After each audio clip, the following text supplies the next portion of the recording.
everyone, it's Emmy Hall at TFL Car, and check out what I got behind me.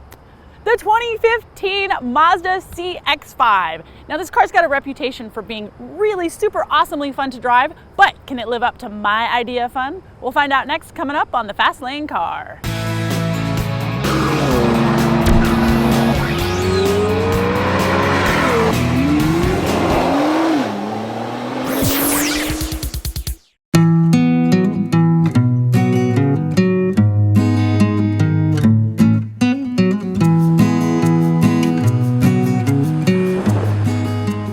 The 2015 model remains unchanged from last year, and that's a good thing because this car looks fantastic. I'm rolling on 19-inch wheels up front, but Mazda's still living in the 20th century because I've got halogen headlamps. I do have a nice rear spoiler here on the back, and all in all, this design is very successful as it looks good and it's very stylish.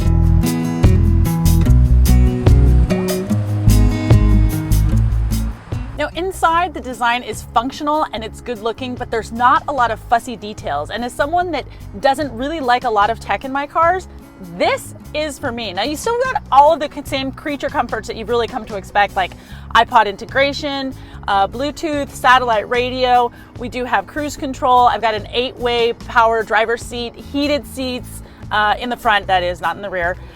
Dual zone climate control. So there's a lot in here that's going to keep you comfortable. Now I do have a 5.8-inch touchscreen and a rear view camera, and I've got the optional nav in this car. Now, one of the things that's a problem with that is, yeah, it's a touchscreen, but the inputs on this are kind of slow. So you're pressing it and you're pressing it and it doesn't really want to seem to change for you really quickly. And also the graphics and the navigation, they're kind of from like 2005. It would be nice to have an upgrade there. And also, you can't scroll on the map. So the navigation system really does need an upgrade here in the CX-5.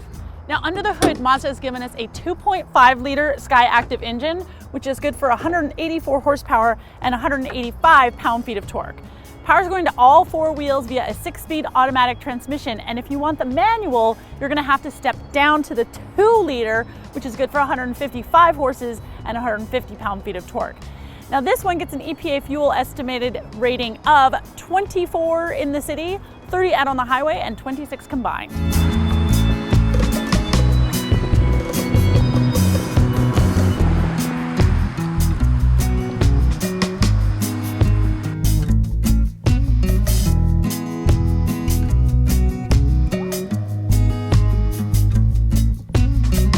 So I want to talk a little bit about this SKYACTIV system. Now Mazda's put a lot of thought into developing new engines, transmissions, and chassis that are just completely revolutionizing their lineup of cars.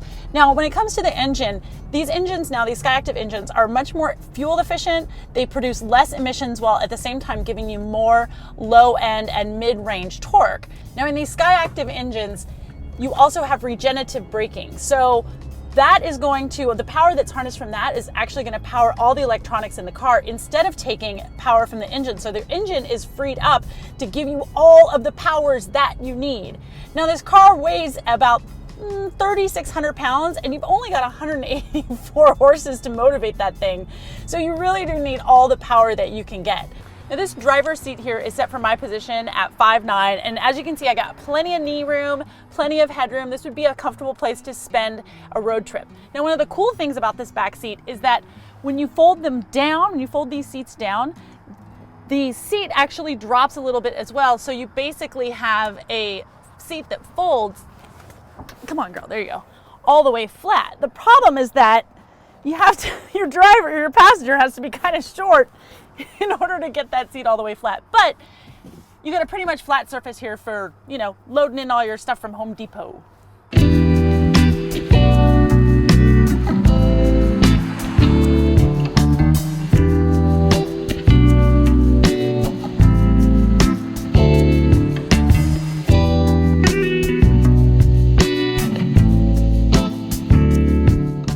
Now in the transmission, it's got a new active control module, and that's going to make your transmission more efficient, and it shifts very, very quickly.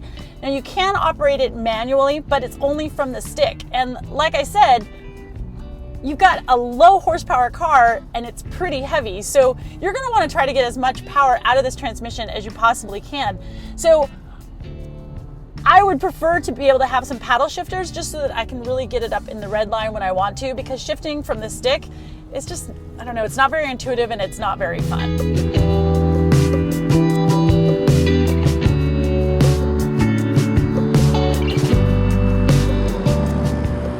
Now in the back, you've got 34.1 cubic feet of space, and if you fold those seats down, you get 65.4, but you know we only do the laundry basket rating here with the seats up. So looks like it's gonna be pretty big. Looks like it's gonna be a good laundry basket rating of 4, but with plenty of room left over there. Let's see. Did that close?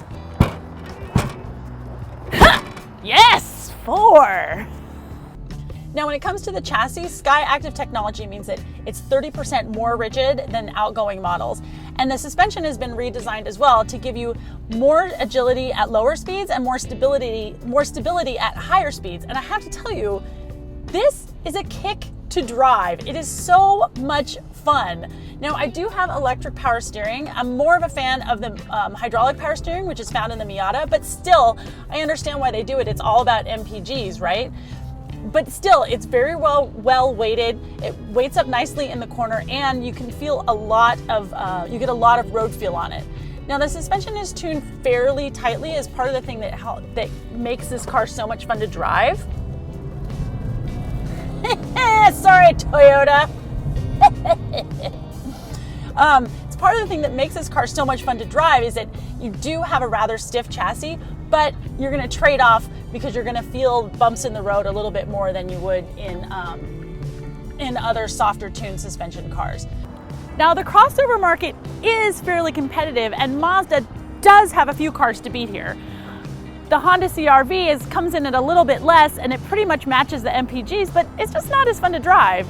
You've also got the Ford Escape, which is offered with an EcoBoost turbo, and it's got a better tow rating. And we'll see what happens when Jeep starts selling the Renegade, because that's got detachable roof panels and it offers more off-road capabilities than this all-wheel drive Mazda. But for now, on the TFL scale of buy it, lease it, rent it, or forget it, I've got to give the 2015 Mazda CX-5 all-wheel drive Touring a very enthusiastic buy it. At about $31,700 for our Touring model here, it's just a blast to drive, and really, life is too short to drive something that's not gonna give you a smile. That's it for today. I'm Emmy Hall. Thank you so much for watching. Round of applause. Hey, you can find me and TFL Car on all the social medias. You can check us out on tflcar.com for more real world reviews. And don't forget to check out our Patreon campaign. Thanks so much for watching. I'll see you soon. Bye.